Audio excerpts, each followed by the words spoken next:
Hello, this is Denise O'Connor with Pearls on Tuesday, where we aim to create and celebrate the beauty of everyday moments in extraordinary ways. This is a vintage jewelry fiesta. We will cover brooches, necklaces, a little bit of history, earrings, bracelets, and more. I hope you'll stick around and enjoy. So the first portion of this vintage jewelry tutorial is going to cover some necklaces. Most of the necklaces you see laying out on this table range in age from about the 1930s to a few of them the mid to late 60s. They tend to be choker style necklaces. Every one of these belonged to my grandmother. I will point out as I go over the various necklaces, the ones that were bought in the United States and the ones that were purchased overseas. But first, we're going to start off with a few brands. The very first one being Caro, C-O-R-O. And that would be this green iridescent set. Again, this is all costume jewelry. So the silver and the gold that you see here is not pure sterling silver or pure gold. Some may be gold filled, some may be silver plated, but this is costume jewelry.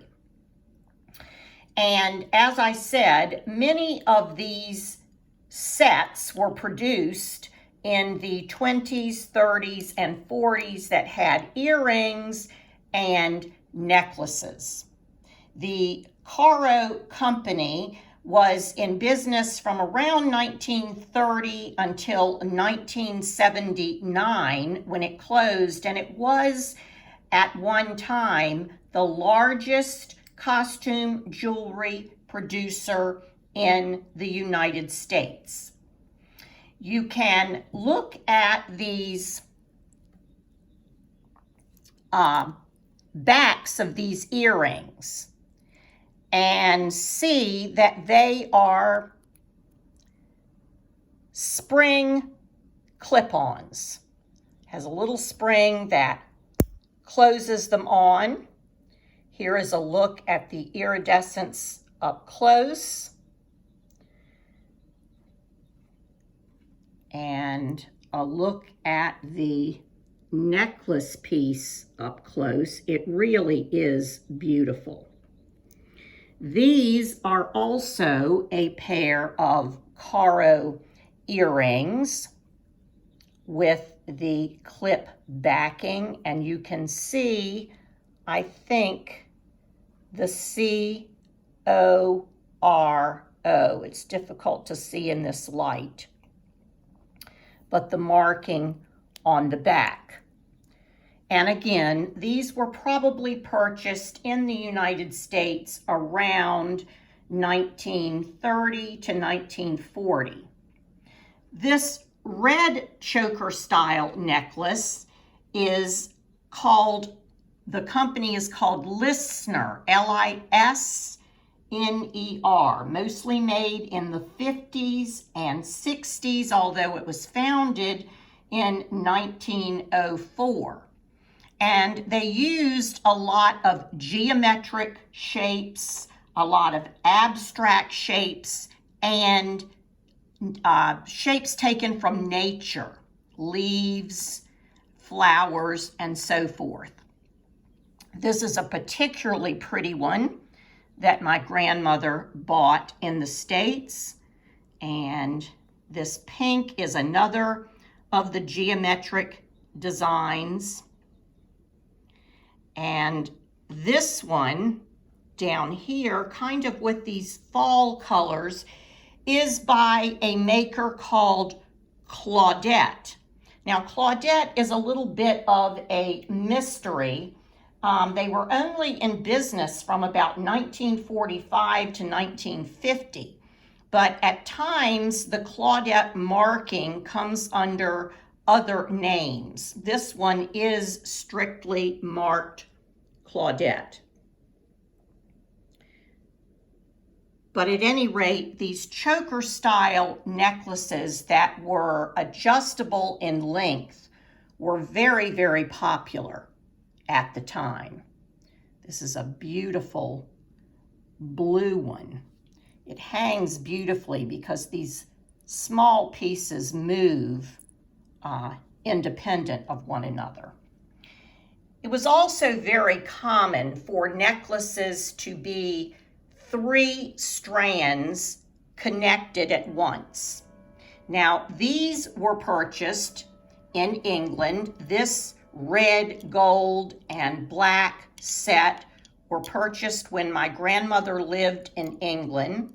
You can look at the back of these earrings and see the clip-on piece that has the little holes in the back. That is a very good indication of age. And the beads were not glued on, but sewn on and then fastened to the backing. Here is another piece that she bought in England, mixing a lot of stones with the metal. And here is a purple and gold set. But the 3-strand style was very popular. This last piece here is white enamel on gold. And it also adjusts. It is an extremely heavy piece. It is really weighty, has a lot of weight to it. And that was purchased, I believe, in the United States in the late 40s to early 50s. I did want to show you a couple of backings on some of these earrings that came from the same era. But this backing here is probably the earliest. It almost looks like brass, and it is rather thin. And this would be a very good indication of its age. Next, you would kind of move on to something like this that was a little more sturdy, a little more decorative. The beads are attached to the metal backing, and I don't think I can bring this into focus quite enough, actually attached with wire or some kind of string to the backing. They're not just relying on glue. And then the earliest would be this kind of backing, where you see a bigger, heavier, shinier piece of metal, but still the beads attached with string before any glue at all, if any glue was used to attach the earrings. So this set shows the choker style, the 3-strand style, introduces you to the Caro, the Claudette, and the listener style of maker. They're all out of business now, but these are some very nice vintage pieces that I still wear and enjoy. The next part of this vintage jewelry tutorial is going to concentrate on some pearl varieties and some glass beadings, as well as a few brooches, medals, and some of the backings. First, I want to draw your attention to this red and clear and maybe a little frosted bead set. These beads were purchased from by my grandmother when she lived in England. And they have been restrung. You can look at this slip-on clasp and see that that is fairly modern. I had to have these restrung because the original string decayed and broke. So I had someone restring these. But these are very unique, very old glass beads. I love the way this one is beveled on the edges, and the shine and iridescence and the various teardrop shapes of so many of these. This one is a long strand of black and kind of topaz beads. It has not been restrung. It is in its original condition. This was also purchased in London, England, but all of these beads are glass, and the shapes and the luster is beautiful. Obviously, the camera does not pick up its iridescence and its shine as it does with the naked eye. But these glass beads are particularly nice and very special to me. This is a set of pearls, and this happened quite often. This is a set of 3 strands of pearls, and they are very long.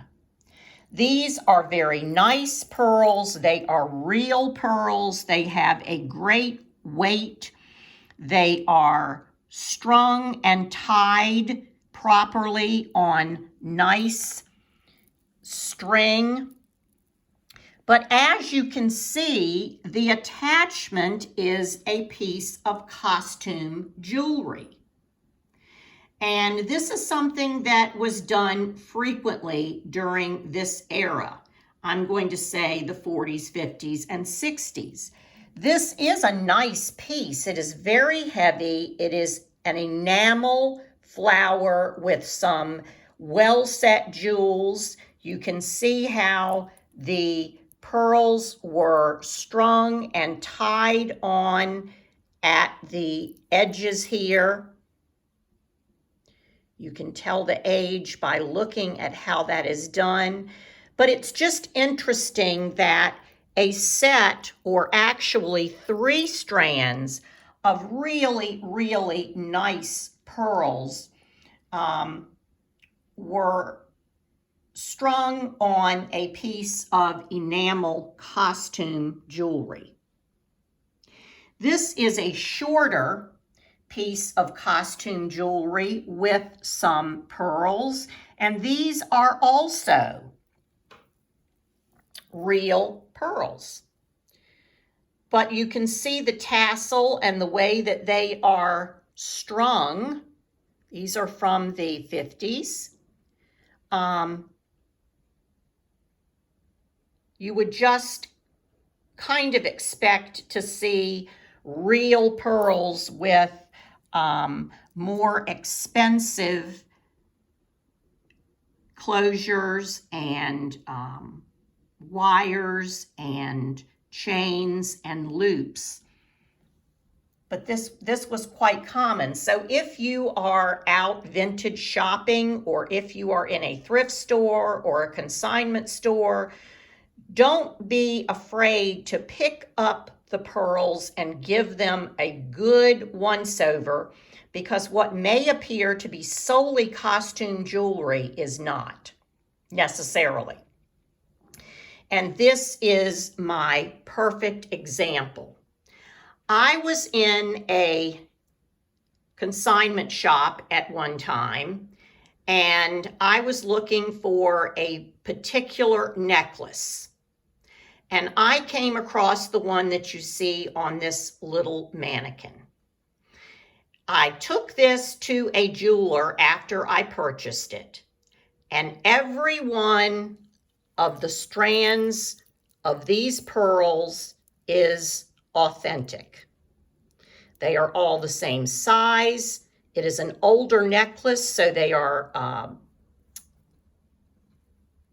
uniform in color. They are tied on and strung well, and the piece of costume jewelry here is where it attaches. It attaches on the back like so.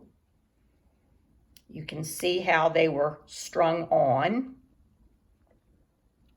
And I paid $18 for this necklace. Now, if it were totally costume jewelry, that wouldn't be such a great thing, except for it would still fall into the vintage category. But these are real pearls. And I probably wouldn't have known that looking at this clasp unless I picked it up and felt it and gave it a closer look. So don't be afraid to do that. Down here, I have 3 examples of some brooches that I want to tell you about. One, during the war, World War I and World War II, of course, metal was scarce and not used for frivolous purposes. So you will find pieces of costume jewelry like this, where the metal looks really dull. You can see the difference in the metal of the brooch itself and the metal of the pin, the enclosure there. This was called, that dull metal is called pot metal. And what that tells us is the time frame in which this little brooch was made. This belonged to my great-grandmother. And then moving up in time a little bit, this is a beautiful brooch that belonged to my grandmother. It has milk glass beads and some green jewels. If you look on the back, you can see those little holes where each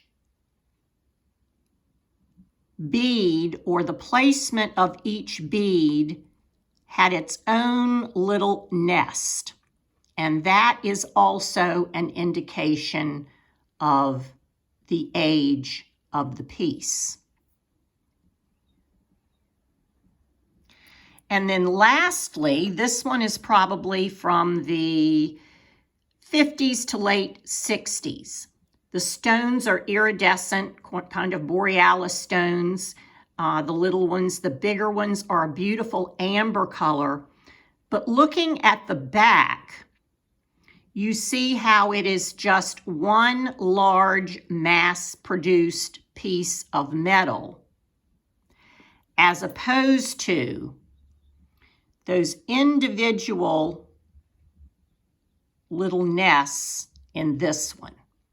So when you pick up a brooch, check that coloring of that metal to see if it could possibly be pot metal, or if it looks as if it's one big piece on the back. Even though this one here is vintage, you can see that it is a much later piece.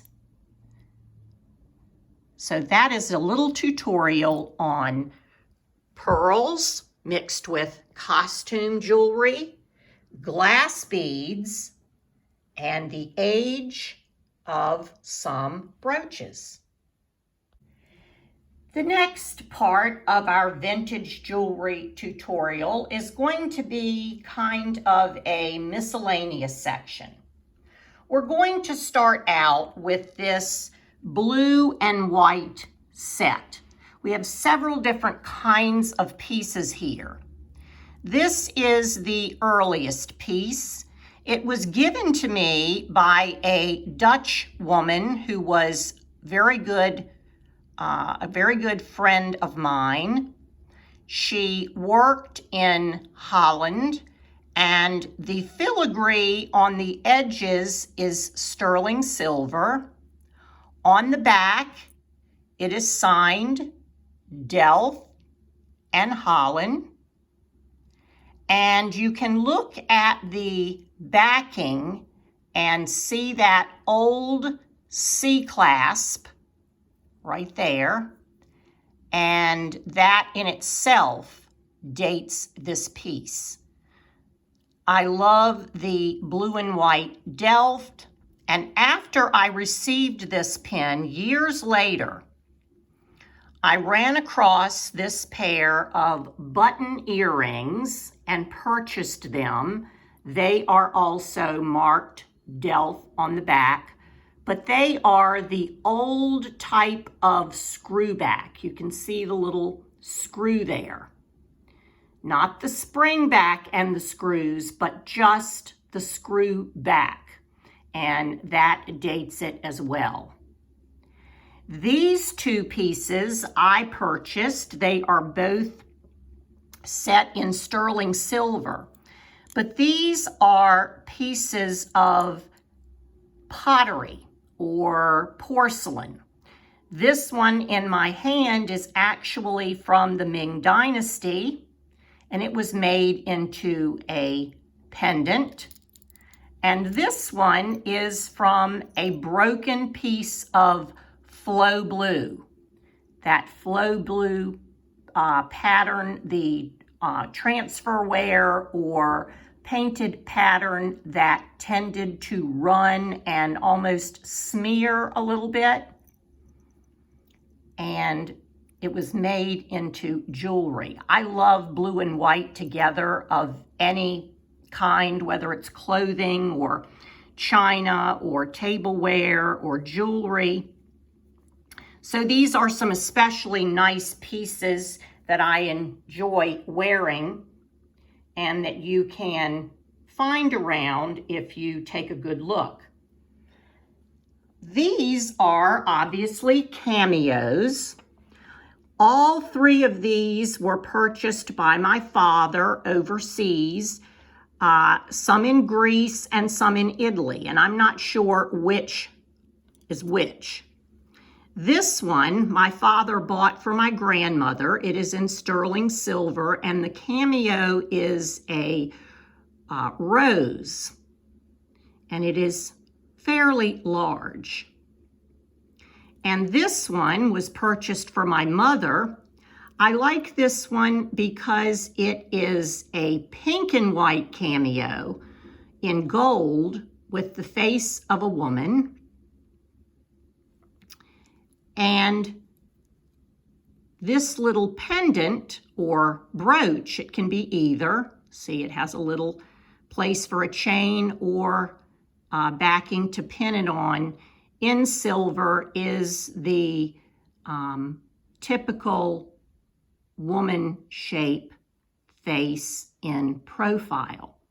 He brought a smaller cameo ring to me that I can no longer wear except on my pinky, but I gave it to my daughter a few years ago. So I no longer have that. But these are some really nice cameos. I want to show you a few brooches here and age them a little bit. This one here would be the earliest.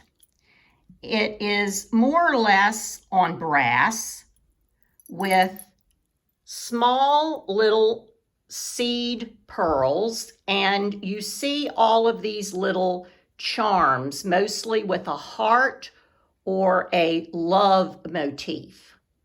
I purchased this and like to wear it around Valentine's Day or Mother's Day, and it is a fairly old piece. That is what the backing looks like. And then we can move on to the 60s. This belonged to my grandmother. She also had a pair of earrings to match it. And this was when painted metal and enamels in brighter, bolder colors were very popular. And that is what the back looks like. So you see these a lot in vintage stores. This also belonged to my grandmother. I don't think it's very old. I think I remember her having it sometime in the 70s, but it is in the Murano motif where little tiny pieces are put together to form patterns and were very often done with flowers. And that is what the back looks like. And this one was mine when I was a child. I was born on the 4th of July, and around 1968, 69, my grandmother bought me this little costume jewelry flag pin, gold filled, and I wore it on my coats and outfits, especially around my birthday. These are a couple of charm bracelets. The one on the top, the silver one, was started around 1963 by my mother. She gave it to me. The very first charm she got was this little shoe right here, baby shoe, from when I was born. And then she continued to add things that my father would bring her from trips and so forth.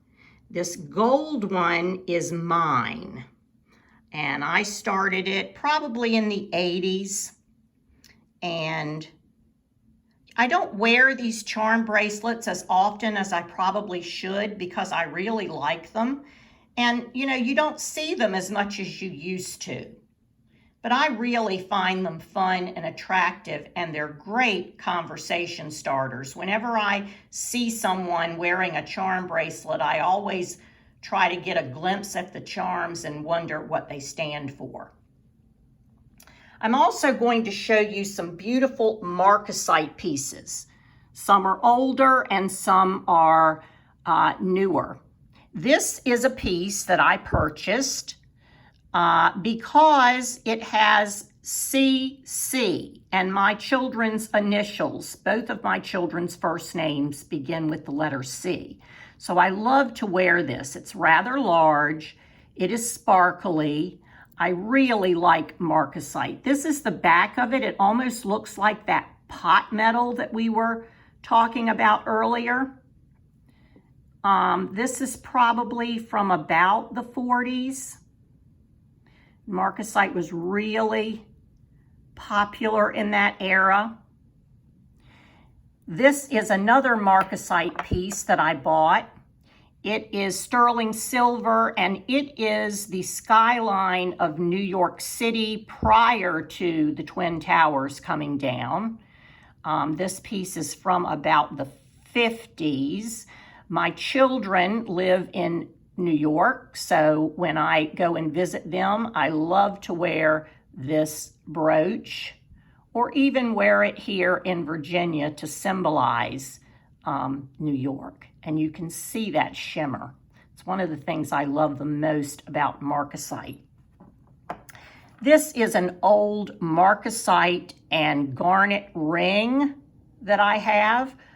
I like to wear this when I wear my Marcasite brooches. I think it is very, very attractive. It is from probably the 40s. And this is an antique, very old Art Deco style sapphire ring that I bought at an estate sale years and years ago. But it is probably the only actual antique piece of jewelry that I own at this point. And the last thing is this Marcasite necklace. The truth is, I have no idea where it came from. I know that I did not buy it. I do not remember it belonging to my grandmother. It is not something my mother would have worn. And I do not remember getting it as a gift. I've had it for quite some time. So I'm going to have to continue to think about where I might have found this great Marcasite necklace, but I do love it. These are a set of 3 Bakelite bracelets. Bakelite is very collectible now and can be pretty expensive because of its collectability. But basically, Bakelite was one of the first plastics made beginning in the 20s and 30s. It was extremely durable, extremely hard. Telephones were made of it. The handles of cooking equipment and pots and pans and coffee pots were made of it. And a lot of jewelry was made out of Bakelite.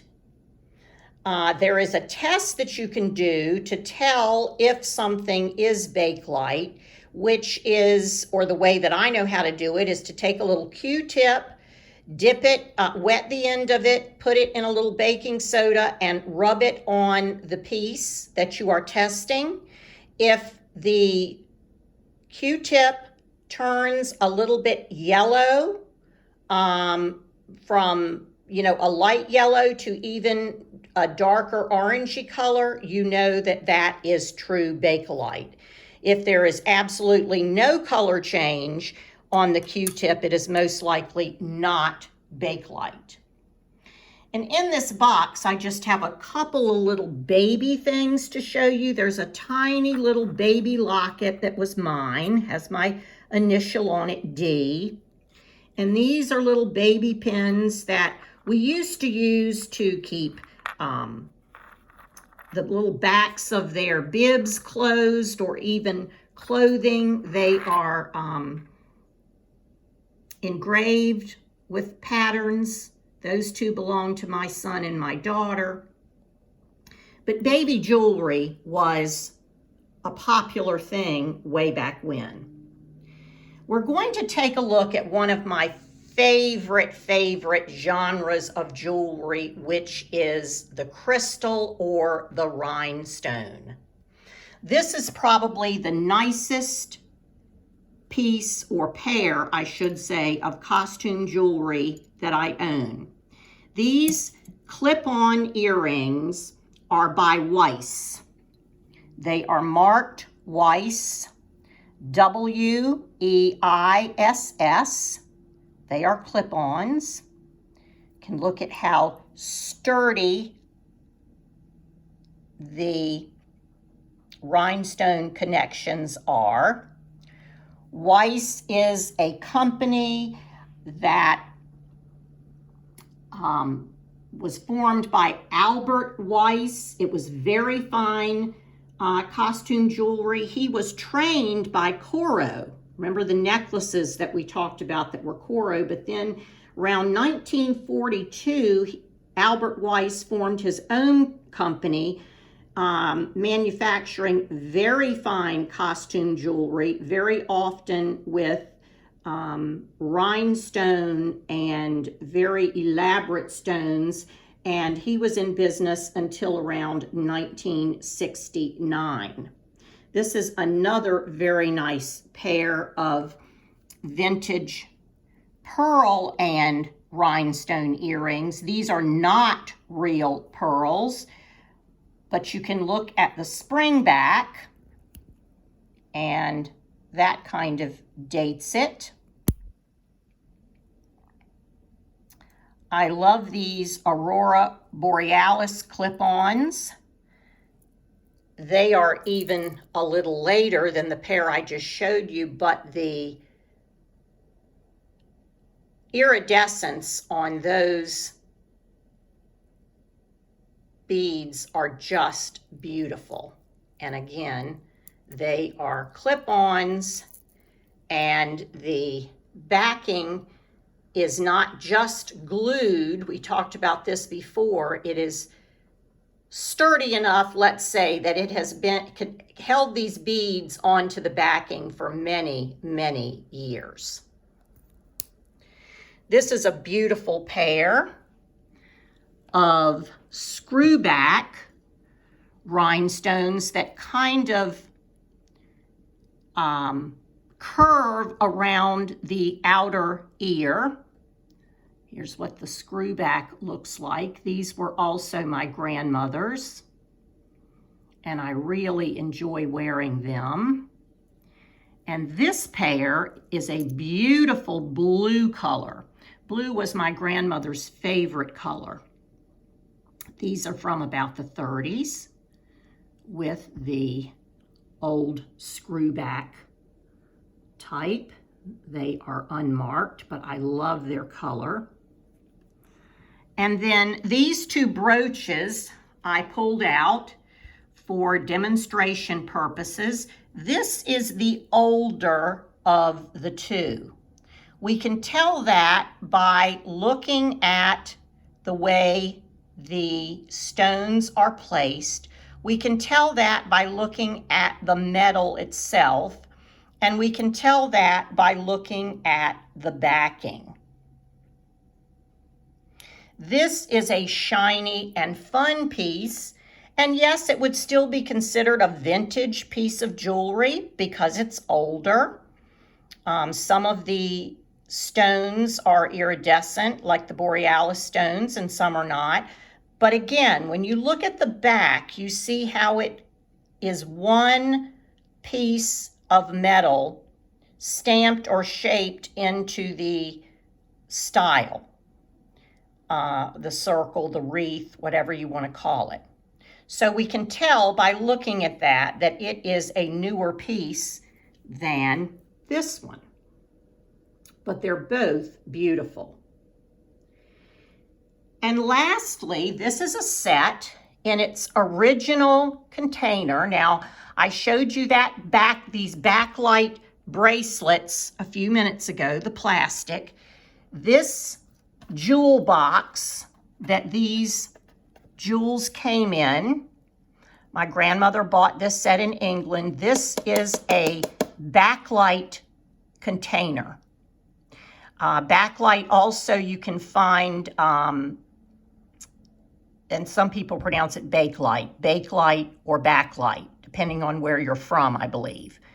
But Bakelite, you can find a lot of women's dresser items and men's shaving table items made out of Bakelite, the containers. So this jewelry box was Bakelite. Let's see if I can get it back open now. And it says Sylvia with a C, Sylvia Creations, made in Austria. And this is a set that she had. They are Austrian crystals. It is a beautiful crystal necklace with a pair of drop earrings with screwbacks, and I never saw a picture of her wearing those. My grandfather was in the military and they went to a lot of military balls, but I've never seen a picture of her wearing these Sylvia Creations made in Austria. I hope you have enjoyed this vintage jewelry tutorial and learned some things. When you're out and about, take a look at the backings, at the clips, at the way things are put together, and I hope you find some great treasures. Take care of you and yours.